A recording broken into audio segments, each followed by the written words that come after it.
Let's start here. Topic number one. And the Raiders have done what fantasy managers did like a year and a half ago, and that's release Kenyan Drake. Yeah. Or at least that's the news. The expectation is that Kenyan Drake, who signed some insane deal, I believe it was 2 years, $2 billion. Yeah, about that. That's what it seemed like. The Raiders front office, it's been a bad run here for the Raiders front office. But anyway, the question is here, who does this benefit more, Josh Jacobs or Zamir White? And I actually don't think it's either of those guys. No. I actually think it's Amir Abdullah because Okay. Kenyan Drake was the passing down back, and Amir Abdullah, to me, is going to be the James White role in this Josh McDaniels benefit. I think What that is your makes take sense. on this Raiders backfield? Yeah, well, firstly, my take is that it's largely just a mess, and you can't really feel good about anything. And I'd be worried about, we think about Devontae Adams taking targets away from, Darren Waller or Renfro. I think it really hurts someone like Josh Jacobs, who had 65 targets last season. He's not going to get that nearly as much. And so it hurts him. Yeah, Abdullah, later on, that's fine, I think. Zamir White, we just don't really know what his role is going to be. And then, everything just kind of, it's not looking great for Josh Jacobs. All the stuff swirling around him, I wouldn't be confident that he's going to have a massive role in this offense. I would agree with that. Look, I really like Zamir White as kind of a late round running back flyer. And coming up next segment, you and I are going to do running back Keno, which apparently is a thing. Yeah. Just go with me here. You know what's interesting is that, we're not allowed to, we're waiting for a beer sponsor or alcohol sponsor, so we're in the red Solo cups right now. But the truth is that what the producers do before the show when they're setting up the set is they, throw a few back. And so anyway, apparently running back Keno is the thing. Yeah. So what do you think of Abdullah? Where is he going to go? So my take is, think about this, right? Under Josh McDaniels in New England, James White from 2015 to 2020, the number one running back in terms of total receptions and total receiving yards among running backs, okay? So Amir Abdullah is a nice pass-catching running back, and he's fast, and we saw that in the hall. He's going to be that role. Yep. To me, Zamir White is a backup to Josh Jacobs, and I think that I'm super nervous about Josh Jacobs. I think your point is excellent, which is Josh Jacobs is basically volume and touchdown dependent. Last year, he got the volume because he got a lot of carries, and he also was used finally in the passing game.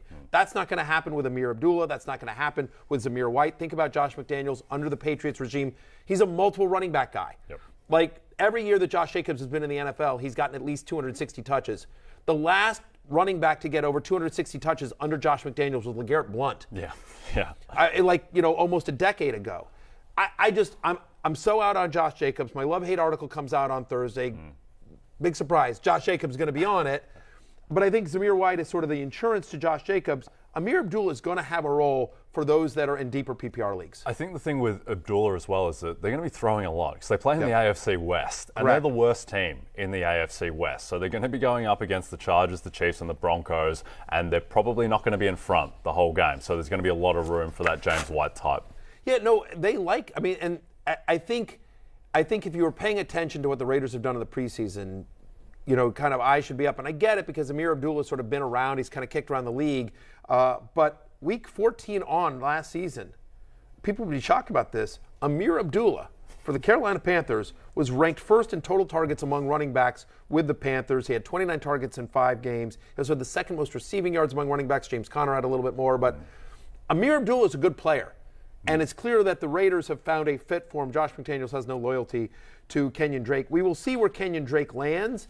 And I don't think Kenyan Drake has any standalone fantasy value, Jay. No. To me, the concern here is where does he land and does he take fantasy value away from somebody that might have it? Like, I'm making it up here. Like, I have no inside information. But, does he go to Atlanta? Yep. And suddenly people that think Tyler Algier might, cut into Cordero Patterson's production, Yep. does he suddenly muck up that situation from a fantasy point of view? So I think it'll be interesting to see where Kenyan Drake goes.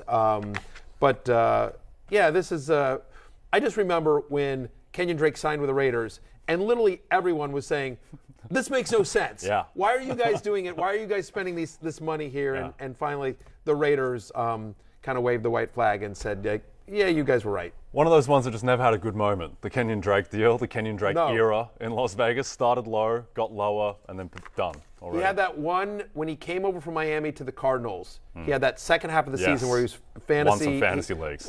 He won a bunch of fantasy leagues, and that's it for Kenyan Drake.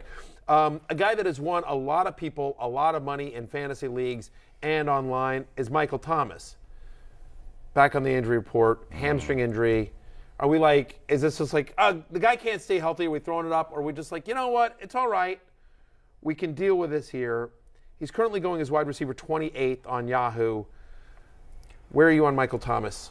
Not in the good place. I think he's at the point now. What does that look like when you're in a good place, Jay?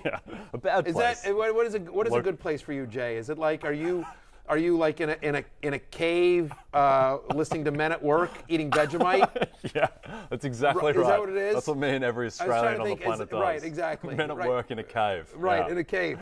Yeah. I was watching Crocodile Dundee. Yeah. I was just trying to go through every possible Australian stereotype. Practicing my Hugh Jackman accent impression. There you go. No, look, I think with Thomas. I met Hugh Jackman once, by the way. Oh, really? Was he a nice guy? Lovely. Seems lovely. He was lovely. Yeah. I'm going to tell this story very quickly. I'm sorry to derail the segment, but I have to do this. Yeah. So my wife and I get invited to some Super Bowl party. And it's like this, hoity-toity Super Bowl party. And so we walk in, and this is like our third party of the night. So my wife has had a few. Okay, my wife is like would be perfect here on Happy Hour. So we walk in, and I see Hugh Jackman in the corner. I'm like, it's kind of cool, right? And I'm like. Hugh Jackman, that's pretty cool. Wolverine, like whatever. And so we were meeting some friends. So I see my friends. So I'm like, hey, they're over there. And so I walk over to there to see them. And one of them hadn't met Beth. And so I'm like, this is my wife, Beth. Beth is like, Beth? And I look over, and there's my drunk wife making a beeline to Hugh Jackman. And I'm like, oh God. And so people listening at home can't see this, but I'm basically poking Jay in the chest. And I see her just walk right up to Hugh Jackman and just be like, I forget your name, but I know you're a Wolverine and my kids love you. That's great. And I am like, wow. I am horrified. Yeah. Like I am he's like, he's at the height of his fame. And so anyway, Hugh Jackman, and I will never forget this, Hugh Jackman turns to her, puts on the $1 million smile and just says, well, thank your kids for me, I'm Hugh. and sticks out his hand to shake her hand. Lovely guy. Unloveliest guy ever. And then he was just like, how old are your kids? And my wife's like, blah, blah, blah. And we have a 10-year-old. He's like, oh, we have a 10-year-old. And then we spent like 10 minutes talking to Hugh and his wife about their kids and our kids. Could not be lovelier people. Unbelievable. Like, massive Hugh Jackman fan. All right, so they want us to move on to the Packers. We didn't even really get into Michael Thomas. Very quickly, no. I don't think you can do anything. Right now, again, wide receiver 28, I think the upside is worth it at that. He's going basically in the 7th round. Yep. I don't mind a flyer on Michael Thomas given the upside. Yes, there are injury concerns here, but it's a different injury. Let's get some more news, but I don't mind him as a wide receiver 4 flyer, which is basically where he's going. Yeah, Chris Olave is the guy who benefits from this. All the Thomas uncertainty, Olave up, Landry up to a lesser degree, I think, but Olave could be more the guy. I do. If I'm throwing a dart at the Saints pass catchers not named Michael Thomas, and we're throwing Kamara out, we're not counting him. Yep. I agree with you. Olave over Landry all day, every day. Yep. Okay, we did get some clarity from the Packers as Green Bay head coach Matt LaFleur yesterday was asked how important pass protection will be for the 3rd running back on the roster. Let's take a listen. All of that's important. Certainly, we feel the top 2 guys that we have, 1A and 1A, they're 2 of the premier backs in our league, in my opinion. They can do anything. But no, the 3rd back, I think pass protection is a huge part of it in case you get into a bind in a game and you need them to go spell on a 3rd down. It's absolutely critical. So all of that plays an important part to it. I have a theory. So Matt LaFleur is saying 1A, right? And I think everyone that's drafted Aaron Jones is just like, what? Yeah. And everyone that drafted A.J. Dillon is like, woohoo. I have a theory here. Here's my theory. I actually think both guys are being undervalued. Okay. I do think the gap between them, Aaron Jones is basically going top of the 2nd round on Yahoo. A.J. Dillon is going, in like basically late 5th, early 6th, somewhere in there, kind of in the around that 5th, 6th turn. I actually think both guys are undervalued. Okay. I did my 100 Facts column on for Rotoworld.com, NBCSportsEdge.com. Of course, I'm a company man. But get this. In games under Matt LaFleur, in games in which Devontae Adams did not play, Aaron Jones, almost 20 touches a game, averaged almost a 20% target share. Yep. Okay? 25.7 fantasy points per game when Davante Adams did not play. That would have been the #1 running back in fantasy last year. So I actually think Aaron Jones is going to be a big part of this passing game and a big part of this Green Bay offense going forward. So I think he's slightly undervalued. Okay.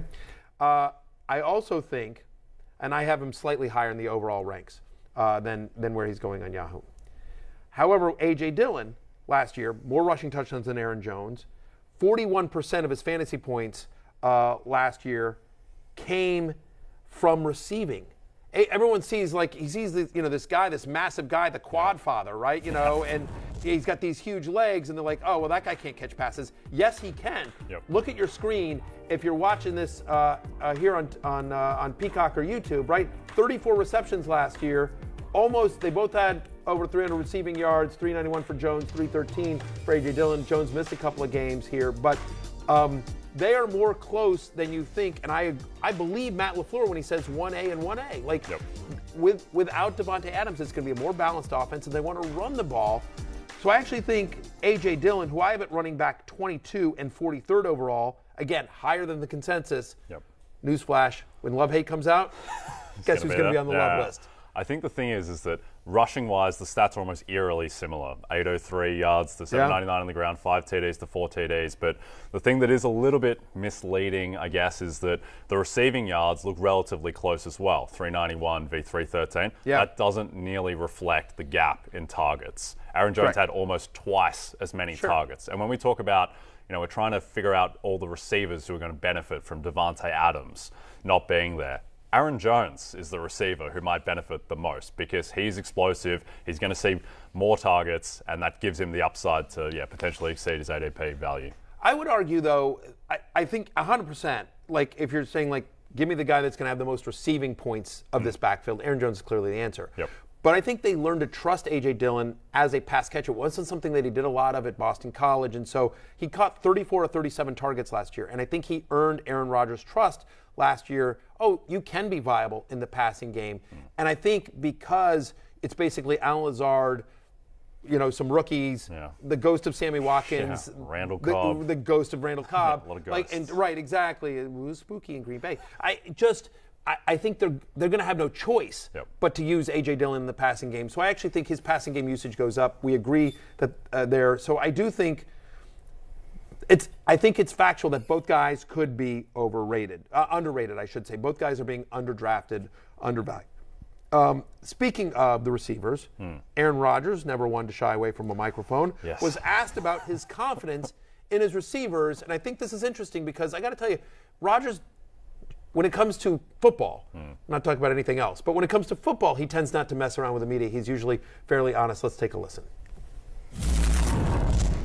I feel good about the veterans that we have in the room. I thought Randall had one of his better practices at camp today.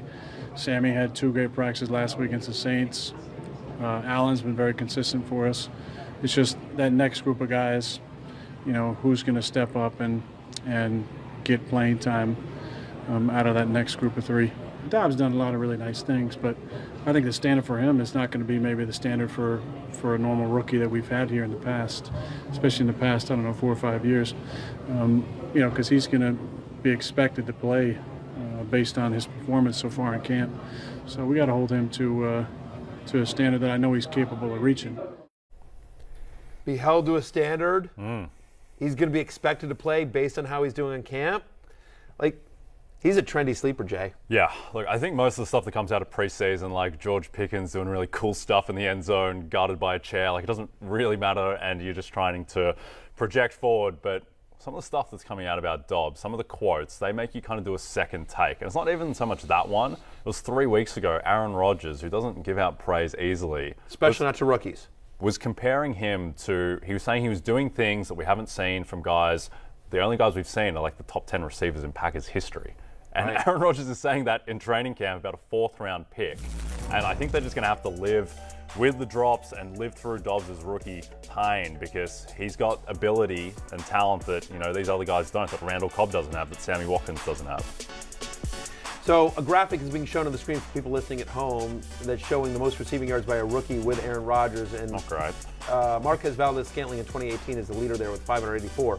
But again, they've never been in a situation like they are now, where there isn't a Jordy Nelson, there isn't a Devontae Adams, there isn't a Randall Cobb at the height of his powers, right? Greg Jennings. Right, Greg Jennings, exactly. They got Alan Lazard. Yep. By the way, I still think Alan Lazard is an amazing value. Alan Lazard is, everyone's like, we're all excited about Romeo Doubs. Dobbs, I should say, Romeo Dobbs. Alan Lazard is going to be the leading receiver and is an amazing value in fantasy drafts. But I do think Romeo Doubs, who was a fourth-round pick but probably should have gone in the second or third, there's a couple of reasons that he fell that have nothing to do with football. He's caught a touchdown pass each of the first 2 preseason games. I agree with you that often you want to sort of ignore preseason hype, but in this particular case, I think it's justified. Aaron Rodgers can make a lot of normal wide receivers look really, really good. Yeah, and the thing as well with Dobbs is looking at all these rookie wide receivers, just look at what is their ceiling. No one has the ceiling outside of Dobbs to be the number 1 receiver for an elite quarterback. These are like Chris Olave, Jameis Winston, Garrett Wilson with Zach Wilson or Joe Flacco. Dobbs can be the number 1 guy, so he's really interesting. Another guy who's really interesting, Isaiah Likely. Speaking of rookies, he lit up the world. He set Twitter abuzz. 8 receptions, 100 yards, and a touchdown in the first half against Arizona. Are you buying into Isaiah Likely? I am. So understand a couple of things. First off, you think about the Ravens situation here, which is they've got Mark Andrews, they've got Rashad Bateman, and then they've got, me and you. Yeah. I mean, basically, Devin DuVernay. They got guys where you're just sort of they don't have a lot there that makes you feel confident, except for Isaiah Likely, who so far in the preseason, you think about that Arizona game, 8 for 100 and a touchdown. The Athletic, which does a really good job of covering them, had this quote about Isaiah Likely. They were talking about him. Wise to keep expectations in check, but Likely will have a significant role in the offense. He's shown he's ready for it. Also, Jameson Hensley, who covers the team for ESPN, also talked about the fact the expectation is that Isaiah Likely will be the third pass-catching option in this offense after Andrews and Bateman. Remember, the Ravens run a ton of 12 personnel. They love to have 2 tight ends on the field. Obviously, Andrews isn't going to block, so you're going to need Likely to block. But this is a big athletic target there. Again, James Proche. This is last year's receiving leader, Sammy Watkins. They don't have a ton there. I think the thing with Likely as well is that people kind of write him off in their head just because they think that, okay, he's a tight end. Mark Andrews is a tight end. Mark Andrews is the best tight end in football just about, and thus Likely has no ceiling. But I think we need to think about Isaiah Likely as a wide receiver 3 instead of a tight end 2, because that's the way they play. Lamar passed more than ever last season. He was going to clear 4,000 passing yards easily. He gets better as a pocket passer every season, and so there will be opportunity for Likely. As just real quickly while we're talking about the Ravens passing game, Demarcus Robinson, also former Kansas City Chief, he signed there. We'll see if he carves out a significant role. Made some splash plays, but he was in the Kansas City offense. I do believe in Likely, and just for whatever it's worth, literally an hour before I got on air, I'm in a deep, crazy dynasty league with a bunch of other fantasy experts. I've talked about it on my other show before. Shout out to the Scott Barrett DFB League. And I bid all of my free agent budget on Isaiah. We had our first post-rookie draft and Likely didn't get drafted. We had our first post-rookie draft free agent period. It's a tight end premium league. You got 1.5 points per reception for tight ends. I spent all of my budget on Isaiah Likely, just to give you an idea of how much I believe in the kid. I like it. Saturday, he was 200 to 1 to win Offensive Rookie of the Year. Now he's 75 to 1. I'm sure. 75 to 1. So the market certainly believes in Isaiah Likely as well. How likely will he be? I'm looking forward to all the bad puns. The bad puns. Ravens likely to win thanks to Isaiah. All those awful headlines. Speaking of crazy contracts, like we were talking about with Kenyan Drake, I think there were a lot of eyes that were open when Christian Kirk went to the Jaguars for I think $84 million. Then we kept hearing more and more crazy, and we're like, actually the Jaguars might have gotten a bargain here. 8 targets, 5 receptions, 54 yards in the first half against the Steelers this past weekend. Is Christian Kirk like a sneaky target monster this year? He's a guy, by the way, that is going super late in drafts. Yep. Definitely, and I know it's your favorite thing, but you got to follow the money with this one. They paid him everything, and he's like the perfect guy for Trevor Lawrence. I think that receiving room overall is going to be significantly upgraded because of Kirk. And yeah, I don't really understand why he's going as late as he is when you think about all the targets he's going to get. He's going as wide receiver 41, 101st overall on Yahoo. I'm at 81 overall, wide receiver 38, so a little bit obviously higher than the consensus on Yahoo significantly. Again, he had 8 targets. The rest of the Jaguars starting wide receivers had 8 targets.